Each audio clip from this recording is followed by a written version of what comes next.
নমস্কার বন্ধুগণ। তো আমাদের কাছে কয়েকটি কোশ্চেন আছে আমার কাছে। তো সেই কোশ্চেনের কিছু কিছু অ্যান্সার আমরা ডক্টর সৌমিত্র বাবুর কাছ থেকে জেনে নেবো, যেগুলো সাধারণত মানুষদের মিথ বাস্টার হিসেবে কাজ করে। তো প্রথমেই আমি ডক্টর সৌমিত্র স্যারকে জিজ্ঞেস করব, মানুষের মধ্যে অনেক রোগী আছে যারা অ্যাজমা হাঁপানি সমস্যা নিয়ে আছে। যখনই আমাদের কাছে আসে আমরা তার বুকে স্টেথোস্কোপ বসিয়ে দেখি সাই সাই শব্দ পাওয়া যায় ইনহেলার। তো সেই সমস্ত পেশেন্টদের ক্ষেত্রে আমরা তাদেরকে ইনহেলার অ্যাডভাইস করি, সেটা বিপিএসসি হোক, চেস্ট ডিপার্টমেন্টে হোক, যে কোনো ডাক্তারবাবু অ্যাডভাইস করে।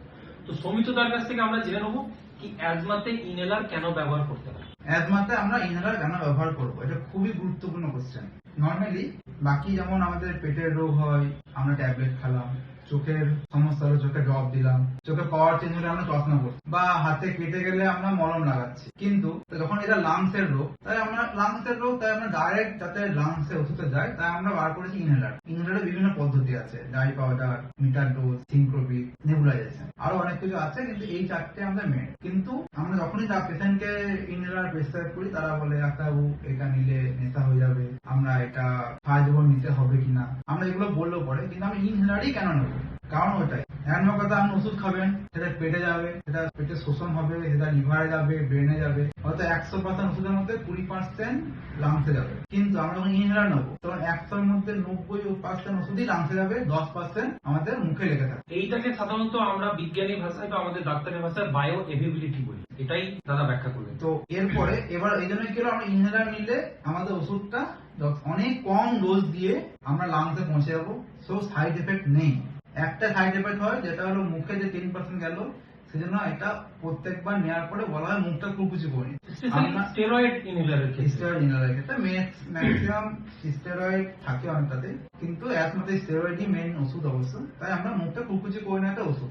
এটার পেছনের কারণ হচ্ছে সিম্পলি কি স্টেরয়েড সাধারণত ইমিউনোসাপ্রেসিভ, তারা আমাদের বডির ইমিউনিটিটাকে ডাউন করে। এবার আপনি মুখের মধ্যে ডিরেক্টলি ইনহেলেশন নিচ্ছেন বা মিটার ডোজ ইনহেলার নিচ্ছেন, তো জিভের মধ্যে দাঁতের মাড়ির মধ্যে যে ইনহেলারের পাউডারটা প্রেসিপিটেট হচ্ছে, অর্থাৎ স্টেরয়েডটা প্রেসিপিটেট হচ্ছে, সেটা কি করে ওখানকার ইমিউনটাকে সাপ্রেস করে দেয়। এবার যদি আপনি কুলকুচি না করেন তাহলে কি হতে পারে, ওইখানে ফাঙ্গাল ইনফেকশন, ব্যাকটেরিয়াল ইনফেকশন খুব হাইলি সাসেপ্টেবল হয়ে যায়, ওই জায়গাটাতে হয়ে যায়। সেই জন্য কুলকুচি করতে হয় গরম জল দিয়ে।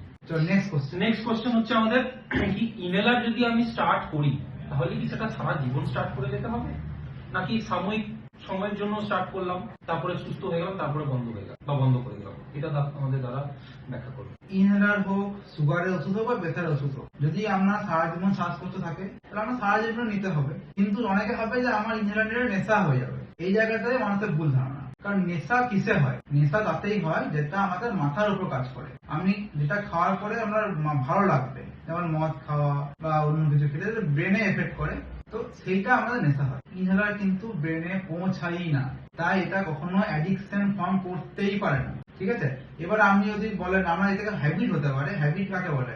আমার দাঁত মাজা বলে হ্যাবিট, এবং সেটা গুড হ্যাবিট। ঠিক আছে, এটা কোনো নেশা না। ইনহেলার নিচ্ছেন, শ্বাসকষ্ট, অ্যাজমা আছে, আপনি যেমন সুগারের ওষুধ প্রতিদিন খান, প্রেসারের ওষুধ প্রতিদিন খান, সেই রকম যদি আমার সারা জীবন অ্যাজমা থাকে আপনার সারা জীবন নিতে হবে।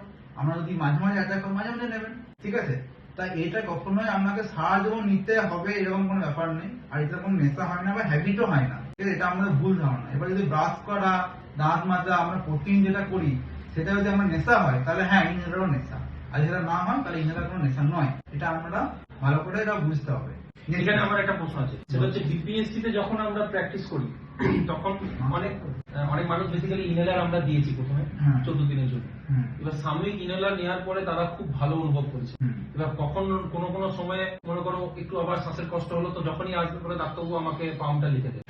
সাধারণত গ্রামের মানুষ ইনহেলারকে পাম্প বলে, ওই ছোট পাম্পটা দিলে ভালো হতো ডাক্তারবাবু। সেই সমস্ত পেশেন্টদেরকে কিভাবে তোমরা বোঝাবে? তাদেরকে যারা 14 দিন নেবে, যদি তাদের কমে যায় তারা এখন বন্ধ রাখবে। ঠিক আছে, এবার এইগুলো তো ডাক্তারি তো তাকে আসতে হবে, আমরা যেটা ডিসাইড করবো। তার সিমটম থাকলে ট্রিটমেন্ট করবো না, ট্রিটমেন্ট করবো না। ঠিক আছে, আমরা সাধারণত